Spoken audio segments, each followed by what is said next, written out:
I used to teach wet sanding, and now I teach dry sanding. And the reason why is because it's cleaner, it's neater, it's faster.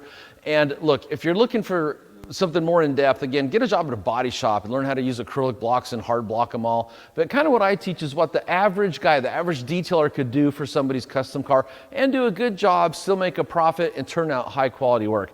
And that's dry sanding with the Eagle Abrasives dry sanding system. Okay, so now their system is for both hand and machine. And just real quickly, they have these really nice hand blocks, and all their sheets are actually, they come in a set of 2, and there's a perforation, so you can just tear off a sheet, and then it'll attach right to the Velcro on the interface pad. And they make 3 or 4 different interface pads. I think I've got 3 of them here. They got a super hard one, and that's for doing what's called hard blocking. So if you got a lot of major orange peel and you want to get it down flat, you want to use the hard surface. Then they got a medium interface pad. Then they got a very soft interface pad. And for our classes, I like to stick with the medium pad. And anyway, so that's how it works. You put the interface pad onto the block, then you take and you line up the sanding sheet. So no part of the interface pad is going to touch the paint. And that hand sanding pad is ready to go. There you go, see? I'll go ahead and dismantle it, show you again. So 3 different interface. Here's hard, and look, it's hard. You can't even bend this thing. And what that is keeps all the sanding action on the high points of the orange peel. So you just take down the tops, not going into the valleys, because orange peel is like hills and valleys. Then you've got this medium block, then you got the soft block, and I'm using the medium block, and then it just attaches to this really nice ergonomic, easy to hold backing pad. Anyway, when you come to our classes, this is the type of thing you get to learn how to use, as I like to say, on some other dude's street rod. Okay, so anyway, and then, before you start, and admittedly, this is probably a garage paint job. It is base coat clear, but it's pretty rough. But I've already washed this truck, and it absolutely fails the baggy test, okay? So when you feel this, it feels like sand is in the paint job. And you can sand right over that, but what I like to show people is an option, and that's to go ahead and clay it first and let this is a medium grade clay detailing tile. You could use a clay bar, a clay pad, or a clay mitt. But instead of, I'm going to use the word toast. Instead of toasting or wasting your sandpapers, your sand sheets and this, take all this excess crud off mechanically, just using the normal claying process. Sanding sheets from Eagle Abrasives, they're not cheap. They're not the most expensive, but they're not cheap. And it's just to me, it's more cost effective and even time effective when you consider switching discs, or switching sheets and switching sanding sheets over and over again, because this is probably dry spray and whatever other pollution was in the air where this thing's been sitting for the last 10 years. But might as well just use your sanding or your clay towel to remove all this stuff, and then you'll get more use out of your sanding paper. Okay, so this side of the hood is clayed, and of course I'm going to make my class do the rest of this car. Aw, you're so kind. Okay. And I'm going to be talking fast and going fast because, we got to pack in a lot of different tools, techniques, and products real quick. Okay, so now if I try the baggy test, it's not going to be perfect, but it's going to be a heck of a lot better. Boom. I mean, it is so much better. Okay, so that is how you prep, wash, clay. Now you're ready to start sanding. Now, one of the things I always teach and practice myself is called the rule of thumb. If you type into Google, the rule of thumb, and add my name, Mike Phillips, usually you'll pull my article up and you'll see my thumb. And what the rule of thumb is and it's kind of controversial, but what I do is my thumbnail, and I keep my nails trimmed because I'm a typist and I can't type with fingernails at all. But it's about 3/4 of an inch, maybe 1/2 inch in diameter. So that's the basic rule of staying away from edges or raised body molding or raised body lines. And here's why. If you can sand right up to the edge. Sanding's easy. It's putting scratches in the paint. The tricky part is getting them out 100%. And that's the standard I'm held to, not 90% out, but 100% out. And the problem with sanding right up to edge is then you have to bring something down and buff along that edge to pull those sanding marks out. And a lot of times, if you're not careful, you'll burn through the edge, or you'll burn through a raised body line. Now, there's different ways to skin that cat. For example, you can get the rotary attachment in a Pixie or a Rupes Nano and put a fiber pad, microfiber, wool, whatever it is. Now you can stay right next to it and pull those sanding marks off. It's a lot slower than a big wool pad on a rotary polisher, but it will work. But if you start to look at how many edges you're going to have, you're going to be on that truck for months, okay? So it's fine if it's your own car, and it's fine if the owner is going to pay you by the hour. But if you're doing this for a set price, you're going to be working for pennies on the dollar. Okay, so stay about a thumbnail distance away. And again, you want to do perfectionist sanding and buffing, go get a job at a body shop and they'll teach you how to do that there. Spend about 10 years and you'll get really good at it. Okay, yeah, maybe in 10 years you'll be good at it. Okay, so I'm going to go ahead and start sanding. And when you are sanding, you want to have a cotton or microfiber towel to pull the sanding dust off the face of the sand sheet and also off of the paint. You don't want to just clean this and then bring this down and load it up with all the paint that you've loosened up. And then all you want to do is, again, remembering the rule of thumb.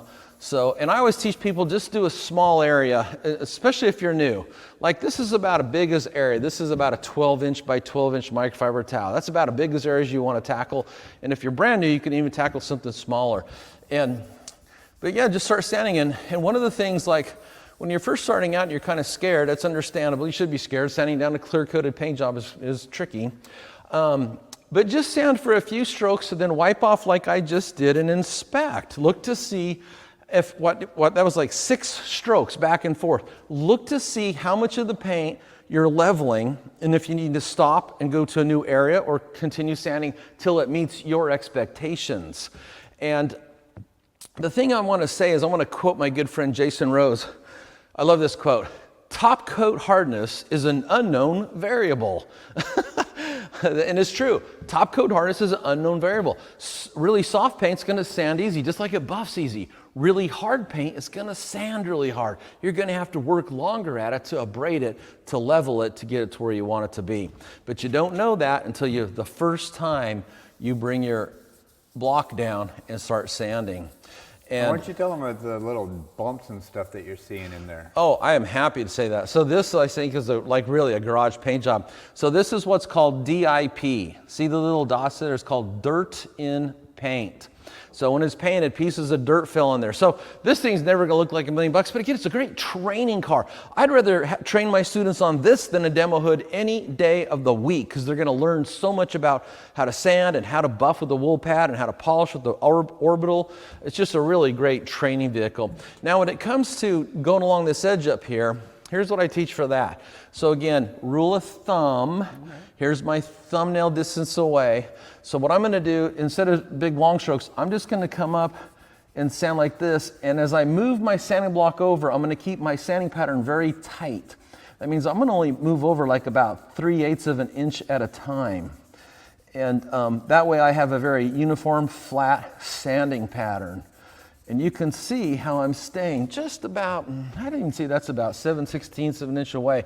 But what that means, Yancey, what does that mean, Mr. That Michael? means I can come down and bring my spinning wool pad and I can buff that out and pull those sanding marks out without putting any pressure on this edge or this part of the cab right here and burn through that edge. I mean, I have a quote that goes like this. You're saving the paint.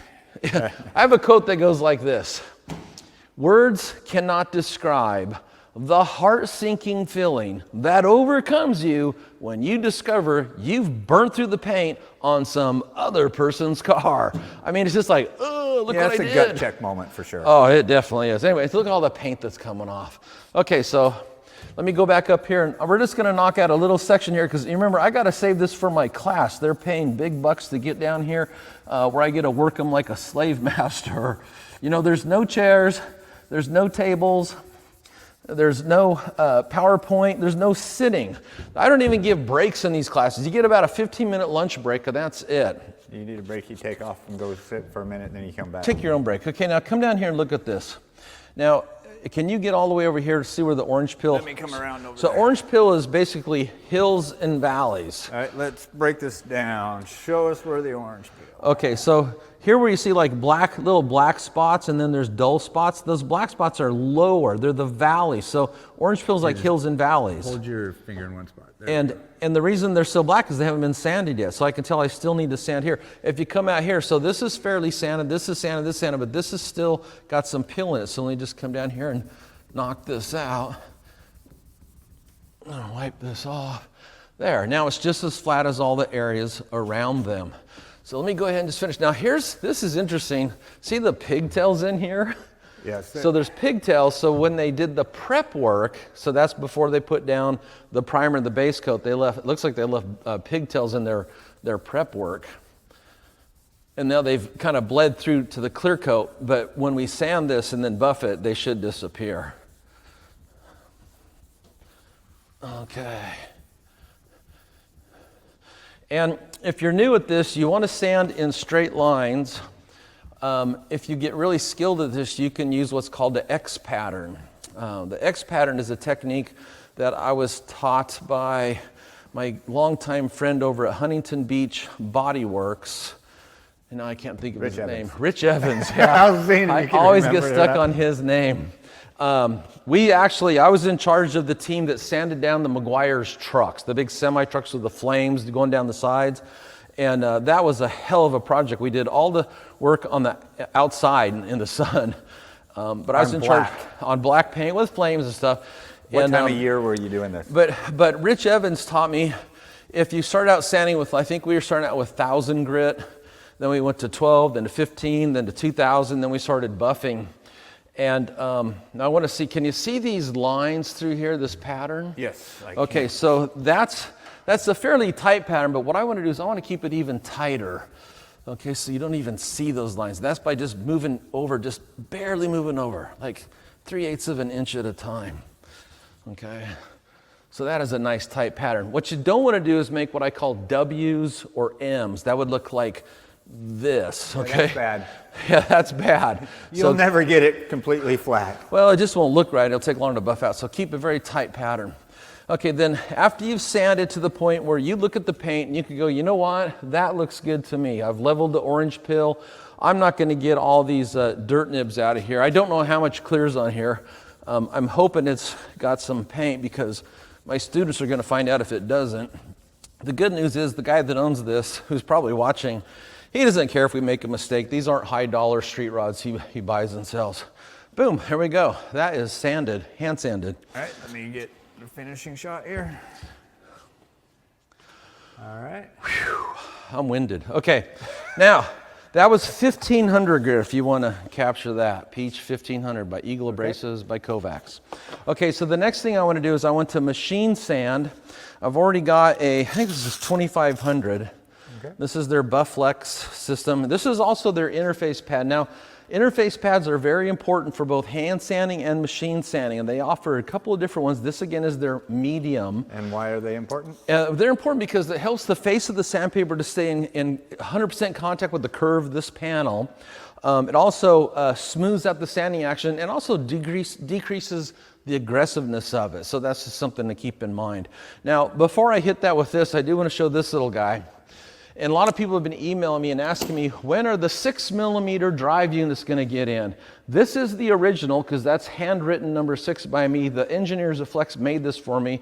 I told them the 3 was too small, the 12 was too big. Give me a 5, 6, 7, or 8, and they sent me a 6.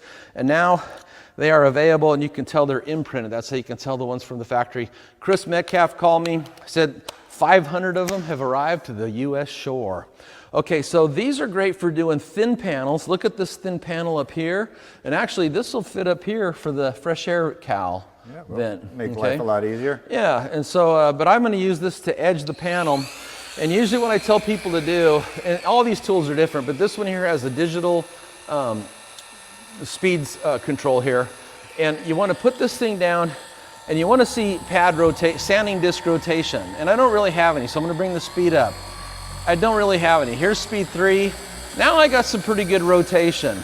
So now I'm going to just come in, I'm going to refine my hand 1,500 sanding marks with 2,500, and that's going to make the buff out faster and easier, and it's also going to keep the paint cooler because I'm not going to be creating a lot of a heat from extended pressure. I'm gonna go ahead and bump this up to the 6. And then this is a technique I use. See how I'm just kind of running this back and forth?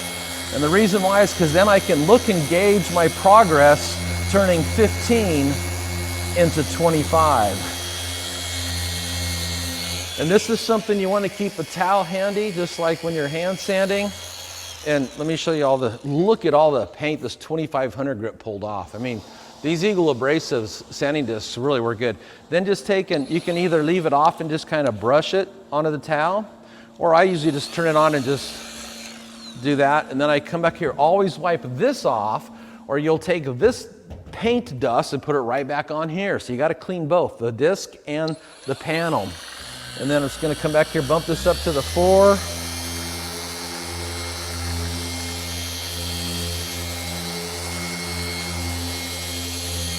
Okay, I'm going to call that good. And notice I'm still about a thumbnail distance, but I've kind of wavered a little bit closer, so that's going to schmoo that orange peel line over. There's that technical word. word. That's a technical term. Now I'm going to kind of finish this line up here, back up to the 4.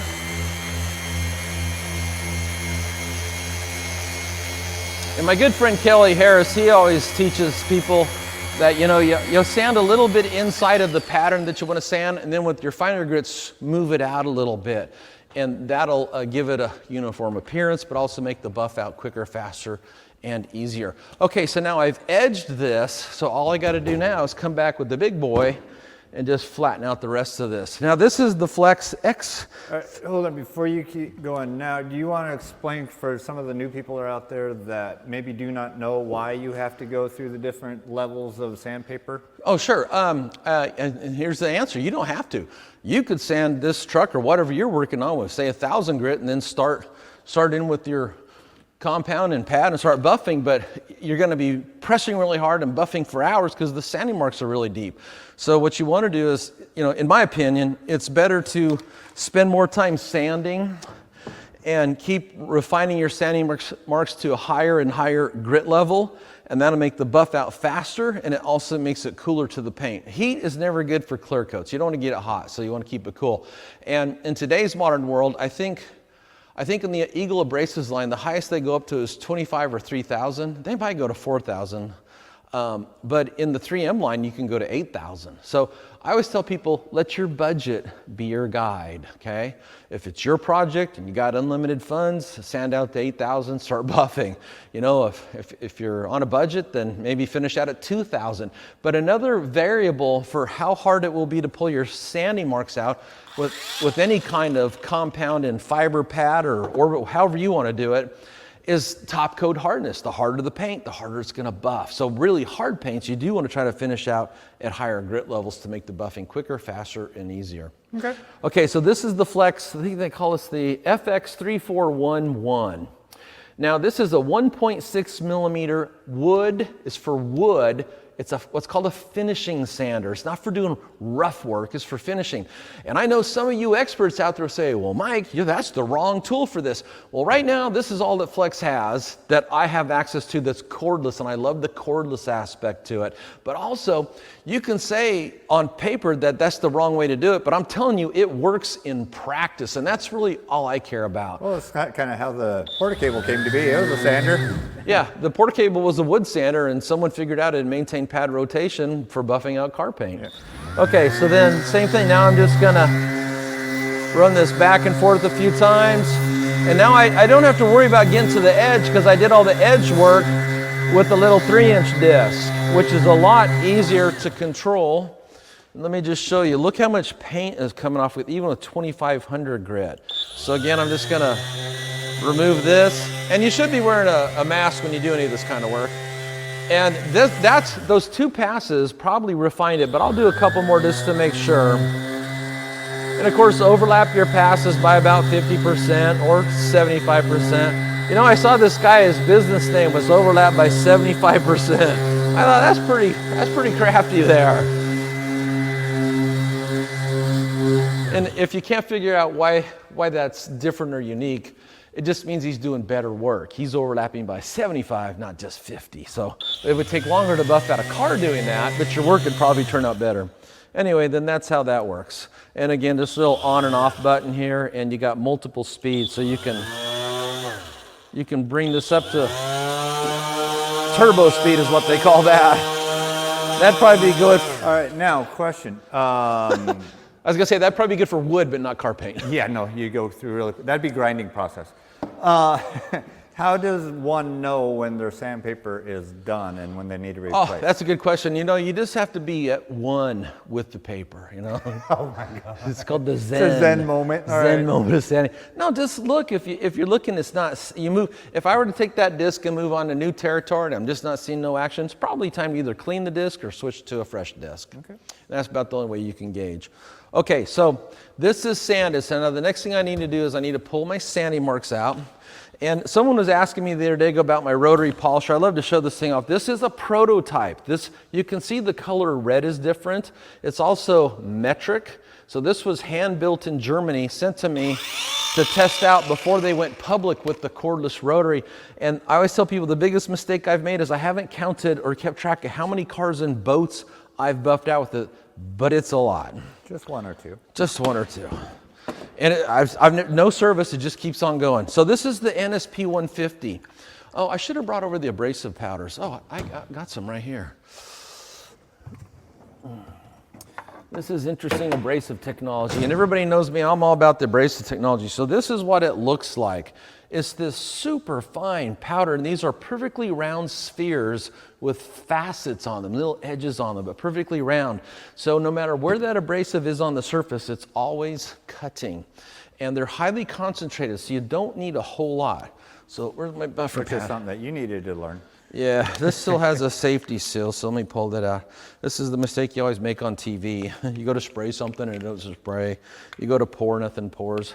Shake well. It's like Tom Cruise and cocktails. Okay. Not really. Okay. See what I got to work with here, people? Whoops. Got a little too much on there. But when you're starting out with the wool pad, you need a little extra because the pad is going to absorb some of the product. Good recovery. Good recovery, yes. Okay, let's just kind of break this pad in a little bit. Remember, camera guy doesn't like wearing it. Camera guy doesn't like to wear compound splatter. No. And notice how I'm tipping this up on edge. And what I'm doing is I'm actually getting some product onto the edge. Okay, so let's go ahead and pull our marks out. I like to go up to the 3. I'm gonna push on this a little bit. And this is what's gonna really tell me if this is hard paint or soft paint. That's one section pass. Here's a second section pass. Can you see those sanding marks are just melting, just melting out of the paint. Okay, so I'm just gonna call it. This is on the soft side of medium. Okay, so now I need to come and get my edges. So for that, I want to teach a technique called finger painting. Okay, so usually when I'm working on a car, I'll just apply some product down someplace on the car, doesn't matter where. Take my finger and paint this along the edges I want to buff.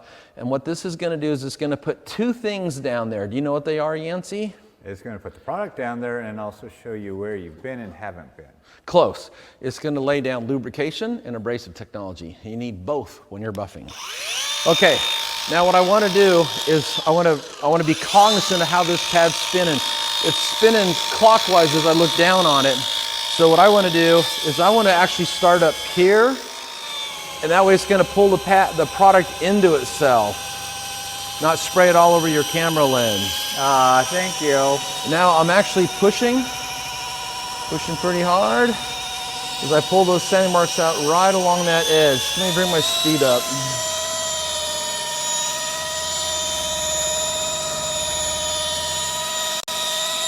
They're gone. Okay, let me, I can grab it from right here. I just don't want to splatter you. Okay.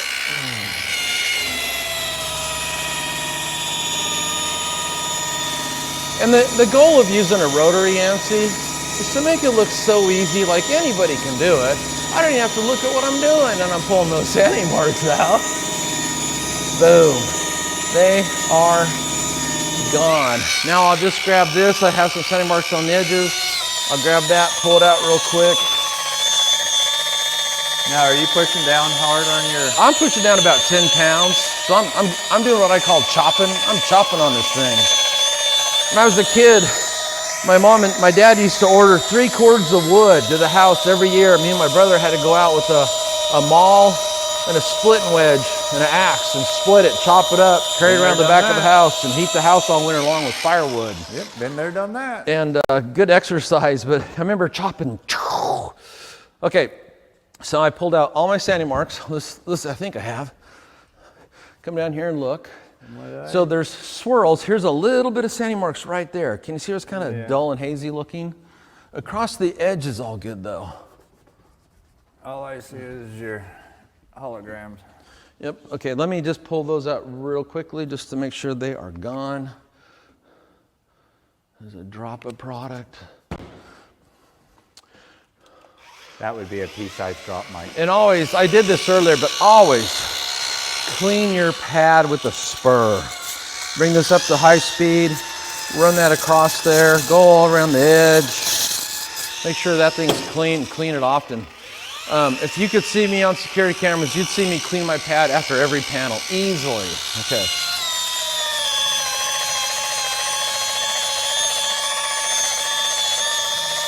Okay, they're gone. Okay, so now the next step would be to pull out your holograms. Holograms are, holograms, by my definition, as I wrote it in 3 of my how-to books, is a specific scratch pattern inflicted by the use of a rotary polisher and usually fiber, so a wool pad, but you could do it with foam, microfiber, and the abrasive technology. But it's a pattern that's specific to a single rotating action of a rotary. If you're using an orbital, it can't be holograms, it could be micromarring, but it's not holograms.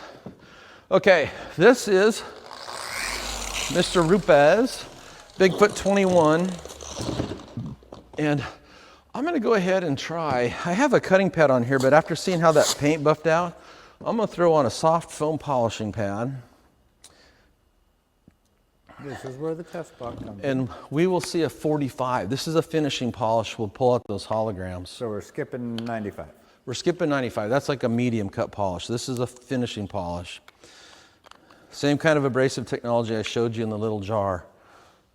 Okay, and I keep telling people I have to retrain myself to put pea-sized drops. It's hard sometimes to get a pea-sized drop out of the dispenser, but that's as good as I can get it. Okay, this would tackle the entire hood easily.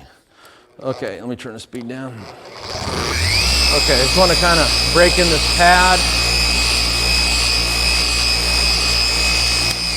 Let the abrasive technology kind of migrate around. And now I'm going to bring this up to about the 5 setting.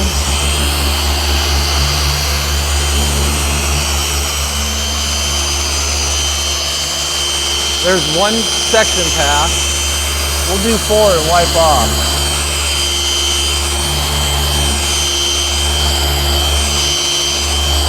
Two.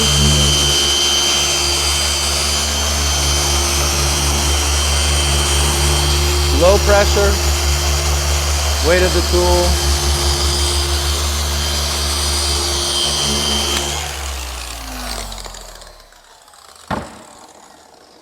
That's the number 16 tool, by the way. I have the 6 and the 16. Oh man, Yancey, look at that. I can see the reflection. 2 sanding and 2 steps and near perfection. It's not perfect, but that's good. It's a heck of a lot better than what it started. I would ceramic coat that. So, I mean, that's yeah, you know what I forgot to do? I forgot to put a tape line down. yeah. You get a light? Yeah. Yes, I always have a light. Un momento.